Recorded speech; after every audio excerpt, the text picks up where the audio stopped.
It's me. It's me. Look. It's me. He tried to... Oh, baby girl. It's okay. It's okay. Oh. Man, after seeing that cutscene, it really made me feel for Ellie, because with this clip alone, it truly shows her development, come from an innocent child into this person we see right in front of us. But there's so much more to her story, which The Last of Us gave an incredible depiction of what a great character is. So please join me as we break down why Ellie's journey was so amazing, and discuss why she could be the best character in The Last of Us. Anyways, what is up you guys, this is DeVuH, and in this video we'll cover Ellie's overall storyline in the main game, as we watch her transform right before our eyes, and cover the many moments that changed her, and how it affects her for the future installments of The Last of Us Part 2. Anyways, before we get started, please feel free to like and subscribe to my channel for more Last of Us content, and possibly sharing this with a friend or at any other social media outlets out there. I'd really appreciate it.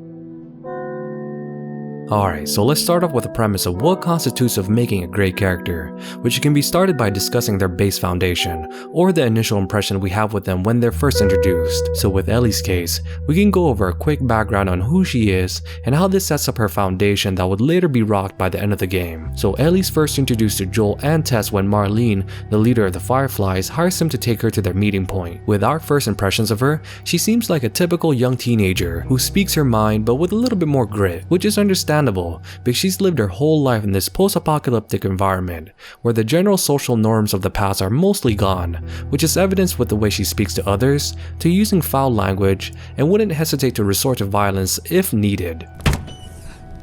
Whoa. Come on now. Get on up. The fuck away from Hey! Let her go. You're recruiting kind of young, aren't you? But as we progress through the game, we quickly realize that underneath that rough and tough exterior, Ellie's still just a child who has seen nothing but anguish but still retains that innocence, which is depicted when they get ambushed by the military, and says that she's sorry for stabbing one of them, and is quickly stunned when the mere fact that they got murdered right after. Couple minutes.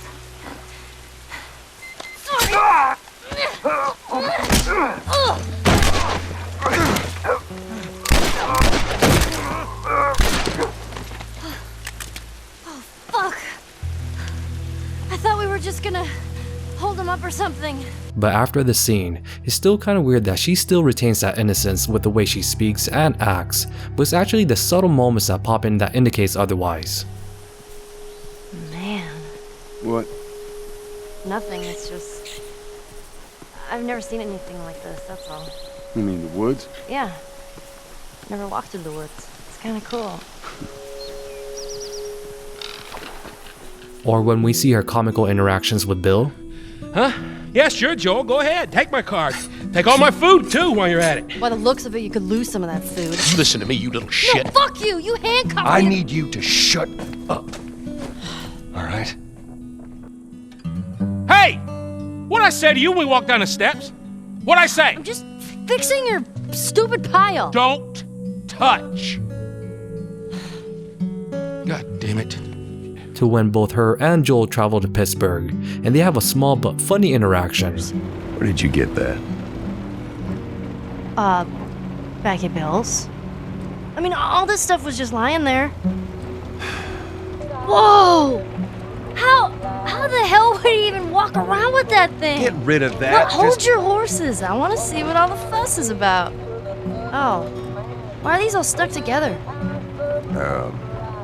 Because with these clips alone, we see those childlike tendencies of impatience, joking around, and being naturally curious, which gives this game a lighter tone during those moments of extreme darkness, further emphasizing that regardless of what's around Ellie, whether it be good or bad, that childlike reactions of hot-headedness and the genuine expression of her feelings keeps her innocence pure to all of their experiences, at least to this moment in the game, where we can still see her as a blank-white canvas, waiting for the world of The Last of Us to paint what she'll truly be in the future, whether it stays pure or covered with darkness. Because during The Last of Us, there were a lot of traumatic events, ranging from killing other humans, to being hunted by clickers, to losing people she cared about. But even with all that, she still seems to see the good in others, which is most pronounced with her growing father-daughter relationship with Joel.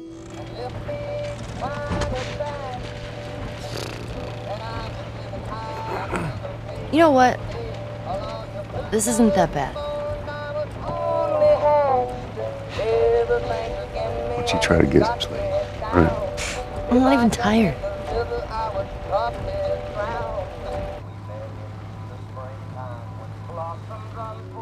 Though flawed their relationship is, it's those moments between the two that really hits your heart and makes you really empathize with her position, which is another sign of great character building, because as players, we tend to gravitate to those characters that we can either relate to, or to the ones who are so grounded that we can almost feel what these characters are going through. I mean, just imagine being in her shoes, living out most of your life under martial law, having no parents, and losing all the people that you cared about, which that premise is heavily emphasized when we see this. Everyone I have cared for has either died or left me. Everyone fucking except for you. So don't tell me that I would be safer with someone else, because the truth is I would just be more scared. Ellie showing her fear of losing Joel, the one person who has stayed with her for at least a prolonged time, keeping her safe and sharing many of those horrific moments together, telling us players the character's insecurities, her fear of being alone, which is another aspect that lets us connect with her even more. Anyways, regardless of how much grief she's been given, she's still the type of character that stays loyal to someone she cares about, going to the extreme to make sure that the people around her is taken care of, which is most pronounced when we see her take care of Joel when he's badly wounded, going out in their environment to help him, which in turn would have her encounter the one person who may have changed this innocent child to someone who looks at everything differently. Name's David. This here's my friend James. We're from a larger group.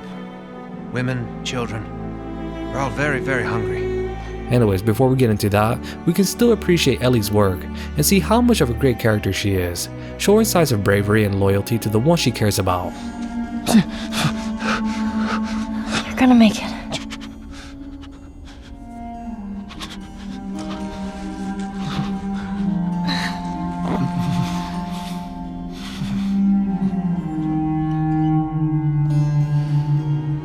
But like I mentioned earlier, after meeting David, it was a sad ordeal to see her face such a monster, because throughout her interactions with him, she still retained that brash and brave exterior, being very witty with the way she handles herself. But even that wouldn't be enough when dealing with someone who wholeheartedly has bad intentions, both in action and possibly sexually. You have heart.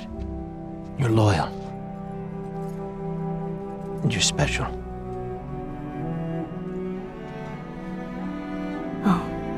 So when I first saw that moment of David making that approach to Ellie, my stomach churned with the fact that this older individual is acting on his dark and adulterous nature. Though Ellie being that crafty and brave young girl, the moment will finally come when we see her changed forever, because at this moment, we see Ellie transform right before our eyes.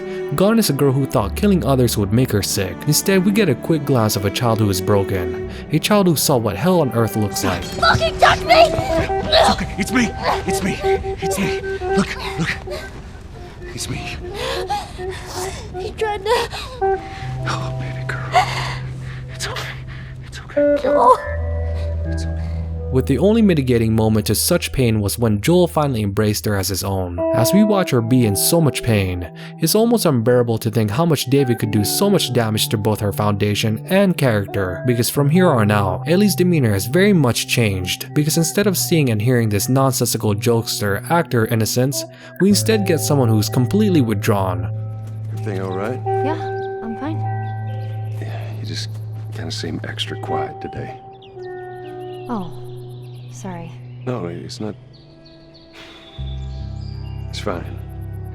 Someone who still to this point in the game has yet to recover from what she's done and from what she's seen, with a great possibility of PTSD or depression really looming over her, though there were moments of light that shines in a quick segment when we see this.